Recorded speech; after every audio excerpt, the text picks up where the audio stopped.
आज पाकिस्तान का मुकाबला था इंग्लैंड से और पाकिस्तान शानदार तरीके से एक बार फिर हार गया। तालियां बजाइए पाकिस्तान की। वाह, वाह, वाह।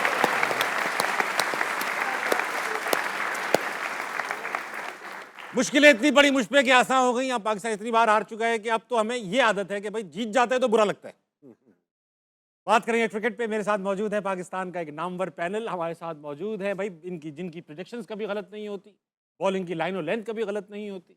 पाकिस्तान के बॉलर कामिल मोहम्मद आमिर।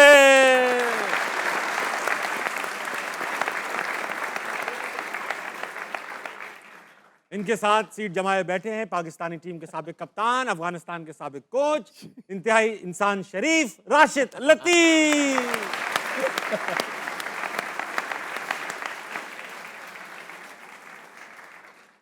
अब जिनका तारुफ कराने वाला हूं, ये कहते हैं रूहे रवाहें हार ना मना के, माहिर बाबरियात जनाब अहमद शहजाद।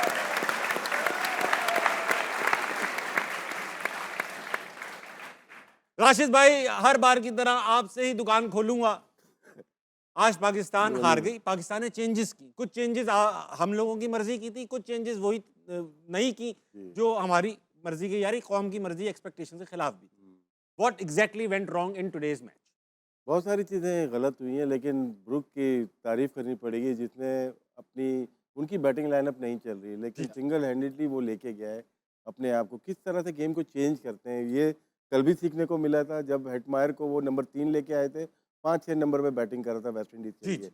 आज भी अगर देखते हैं ब्रुक को नंबर 3 लेके आए कि बॉल बल्ले पे लगे और मुश्किल वक्त में वो लेके चल सके, और पाकिस्तान के खिलाफ उसका रिकॉर्ड भी अच्छा है। बहुत दफ़ा हम कहते हैं कि बॉलर मैच जिताता है, बॉलर मैच जिता सकता है, लेकिन आज हमने देखा एक बॉलर ने 4 विकेट लिए, लेकिन एक बैट्समैन ने मैच जिता दिया। एक बैट्समैन, इसका मतलब है कि हमने जिस पिच पे बैटिंग की रन कम थे हमारे। 30-25 रन लेकिन जो ब्रुक जिस तरह चल रहा था शायद वो आखिर में इस तरह आउट भी नहीं होता, वो चेज कर जाता। तो बहुत सारे काम हम लोग तो बोल ही जा रहे हैं करने पाकिस्तान क्रिकेट बोर्ड को, लेकिन आज तो सिर्फ यही है कि अपनी क्रिटिसाइज कर करके भी हम थक गए। लेकिन आज इंग्लैंड को क्रेडिट जाता है जिस तरह से बहुत बहुत जल्दी सेमीफाइनल में क्वालिफाई कर गए और इतना बुरा खेल गए। बुरा खेल के बिल्कुल बुरा खेले। आमिर भाई, फील्डिंग देखे उनकी बहुत खराब थी। फील्डिंग बहुत खराब थी। आमिर भाई, मैच इंग्लैंड से जब हो रहा था तो ऐसा लग रहा था कि पाकिस्तान जीत सकता है, विनेबल मैच था ये। मगर हम बीच कई ओवर्स में, बैटिंग में भी कहीं बीच ओवर्स में मैच खो गए, बॉलिंग में भी कहीं बीच ओवर्स में मैच खो गए। ये बताइए, टॉस जीत कर तो ठीक किया था। नहीं ठीक था। फिर बैटिंग में कहाँ गुम हो गए हम? बैटिंग में कहाँ गुम हो गए, बीच में भी नहीं, ऊपर से पहले से ही। शाइम अयूब 67 गेम्स हो गए उसके। हाँ, और मुझे 17 साल लगे 67 गेम्स खेलते हुए। वो 1.5 साल में खेल गया है और उसकी अभी तक एवरेज 20 की है, और अभी तक उसने कोई इम्पैक्टफुल इनिंग नहीं खेली जिससे बंदा कहे कि हाँ भाई इसने पाकिस्तान को मैच जितवाया। ऑस्ट्रेलिया की सीरीज भाई के अलावा कोई सीरीज अकेला याद नहीं आ रही बंदा मुझे। लगा हुआ है, वनडे आईसीसी थी। का पहला इवेंट खेल रहा है फरहान। हाँ। वो पूरा लेके चल रहा है, आपकी अकेला टीम को खेल रहा है 160 170 करवा देता है, वरना तो आप 130 भी ना करें। हाँ। सच्ची बता रहा हूँ मैं सही बात। आपको। एक तो वो, और दूसरा मैं उस दिन बात भी कर रहा था, मैंने एग्जांपल भी दी थी अभिषेक की और साइम की, जीत गया। कि अभिषेक जबरदस्ती लेग वाली को ऑफ मारने जाता है, ये ऑफ ये ऑफ वाली को ये जबरदस्ती उल्टा इधर कर- मारने जाता है। तो पहले तो मेरा सवाल है, हालांकि मैं बैट्समैन तो नहीं हूं, मैं बॉलर हूं, फील्डिंग कोच या बैटिंग कोच यही बताते हैं ना गलतियां, कि फील्डिंग में कैचेस क्यों छूट रहे हैं या बैटिंग में तुम्हारी टेक्निक। वो मैं उस बैटिंग कोच से ये पूछना चाह रहा हूं कि तुमने अभी तक साइम को ये नहीं बताया कि ऑफ स्टंप पे भी क्रिकेट होती है, और आर्चर जैसा बंदा जो करी 145 पर है, ये बैट्समैन बताएगा उसको क्रॉस मारना आसान है? मुश्किल तरीन शॉट है।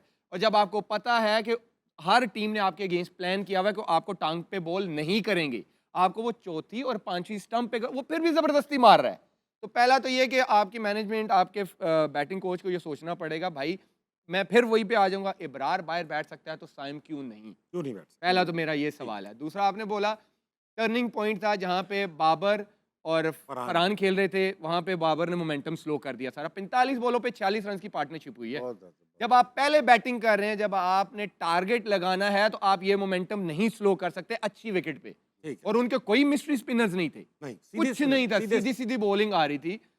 वो हुआ कि आपने क्या किया, 160 165, राइट। फिर मैंने फिर भी आपको कहा था कि जब आप कंप्लीट बॉलिंग साइड के नहीं खेलते बड़ी टीमों के अगेंस्ट, वो आपके वीक लिंक को एक्सपोज करते हैं, और उन्होंने किया है। वो उस्मान को थोड़ा सा स्टार्टिंग में देख के खेल रहे थे, आप देखें नवाज आए, शदाब आए, उन्होंने फेंटा लगाया है।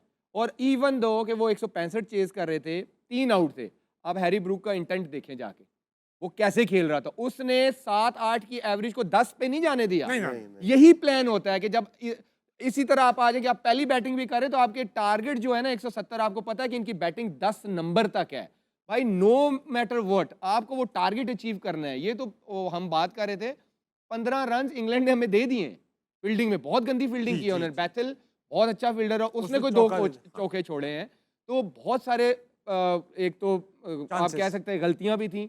एक अच्छा था कि शहीन ने आज बेटर बॉलिंग की है, हाँ। हालांकि वो बड़े प्रेशर से आया कि परफॉर्मेंस तेज भी नहीं की, थी, तेज। सिलेक्शन उसकी जस्टिफाई नहीं कर रही थी, लेकिन उसने किया, उसने 4 आउट किए।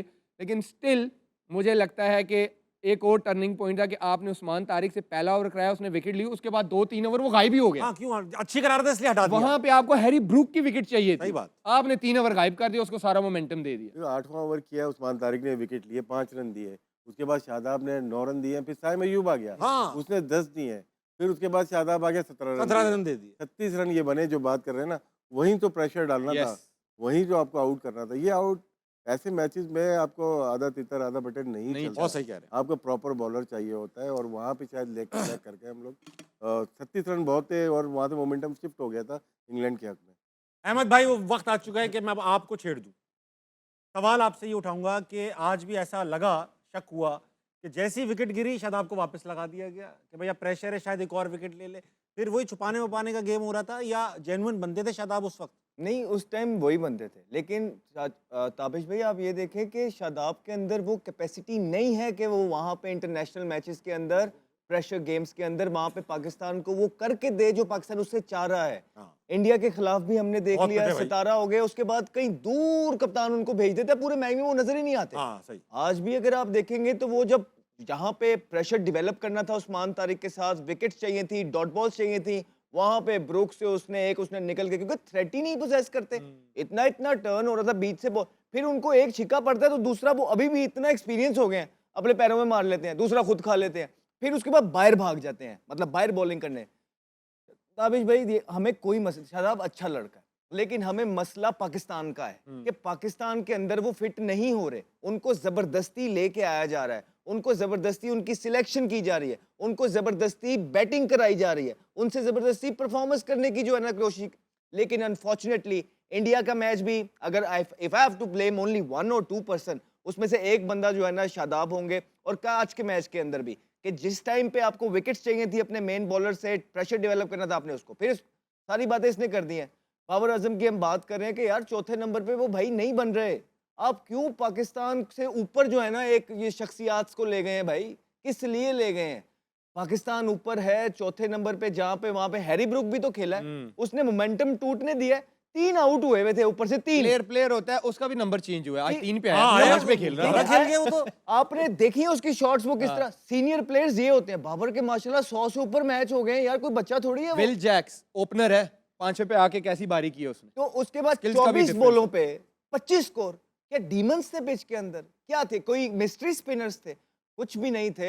मसला ये है कि बाबर आजम का ना ही वो नंबर है, ना ही बाबर आजम की कोई फॉर्म है, ना ही बाबर आजम ने पिछले कोई 3 साल से परफॉर्मेंसेस की हैं, इम्पैक्ट परफॉर्मेंसेस की हैं। हमने कहा था कि इनकी जगह आप नाफे को खिला लें, नहीं। फिर अबरार, आप किस तरह अपने मैच विनर को ताबिश भाई बाहर बिठा सकते हैं? अगर यहाँ पे एक अबरार अकेला होता, आपका ये जो रिजल्ट है डिफरेंस, आपने 145 वाली क्रिकेट खेली है आज भी, ठीक, लेकिन वो 15 रन मिसफील्ड के दे दिए ना उन्होंने, बात जिसकी सही वजह से आप 165 आउट तक पहुंच अहमद भाई गए। एक बात बताइए हाँ, कि पूछिए। आज बाबर आजम ने स्लो खेला थोड़ा, ठीक है मैं मानता हूँ, लेकिन बाबर आजम जब आउट हो गए तो टीम भी कोलैप्स कर गई, क्या यही वजह थी कि थोड़ा एहतियात नहीं, की? तो collapse क्या नहीं होता की। है, नहीं मैं बताता हूँ। 29 बॉलों पे 46 रन की पार्टनरशिप हुई है फखर और फरहान की। मैं बताता हूँ। अच्छा, उसके बाद पार्टनरशिप हुई, लेकिन फिर होता क्या है ताबिश भाई, 20 ओवरों के गेम के अंदर जब ऊपर से वो स्कोर उस तरह डिजायर नहीं हो रहे होते तो निचलों के पास बॉलें ही नहीं होती। निचलों को पहली बॉल से ताबिश अगर जा रहा है ना कि भाई जाओ और मारो, जाओ और मारो, वो 3 बॉल का टाइम भी नहीं होता, जिसकी वजह से बेतहाशा पाकिस्तान बहुत ज्यादा मैच हारा है। 6 से लेके 13 ओवर तक का जो पीरियड है, पाकिस्तान बेतहाशा हारा है, और उस पीरियड को बजाय कि आप इंप्रूव करते, और वहां आपने खत्म। बाबर को ला दिया, खत्म। मतलब और ज्यादा नीचे ले आए। तो इन शॉर्ट ये है कि ये बहुत बीटेबल साइड थी इंग्लैंड की, Yeah. इसको जीत हराना सकते थे। चाहिए था, ये बहुत बीटेबल साइड थी, मिस राशिद करेगा भाई बस। मैं